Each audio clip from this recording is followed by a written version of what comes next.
আপনি একটি সরকারি বা বেসরকারি প্রতিষ্ঠানে কর্মরত আছেন। স্বাভাবিকভাবেই আপনার একজন বস আছে।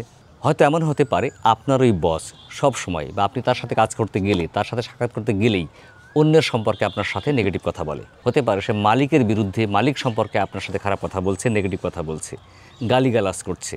বা হতে পারে যে তার অন্য যে সমস্ত সহকর্মী আছে, তার প্যারালাল অন্য যে বস আছে বা তার অধীনে যারা কর্মরত আছেন তাদের সম্পর্কেও আপনার সাথে নেগেটিভ কথা বলতে পারে, তাদের বদনাম করতে পারে, তাদের গালিগালাজ করতে পারে।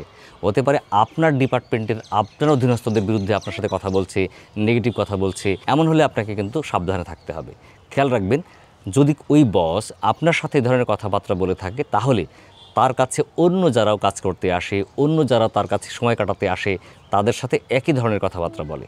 এই জন্যে এমনও তো হতে পারে যে সে আপনার সাথে অন্যদের সম্পর্কে নেগেটিভ কথা বলে আপনার কাছ থেকে কথা নেওয়ার চেষ্টা করছে। হয়তো এমন হতে পারে যে মালিক পক্ষের হয়ে সে আপনার কাছ থেকে তথ্য নেওয়ার চেষ্টা করছে, আপনার মনোভাব বোঝার চেষ্টা করছে, আপনার মনের মধ্যে কী আছে সেইটা জানার চেষ্টা করছে। তাহলে কিন্তু আপনি বিপদে পড়বেন। এই জন্য এই ধরনের বস পেলে শুধু কথাগুলো শুনবেন, সায় দিবেন না এবং এই কথার পরিপ্রেক্ষিতে অন্য কোনো কথাও বলবেন না।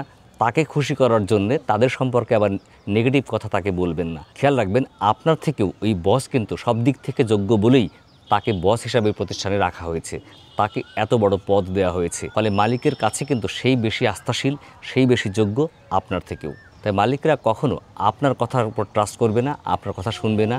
আপনার বস যেটা বলবে, যেটা বোঝাবে সেটাই তারা শুনবে।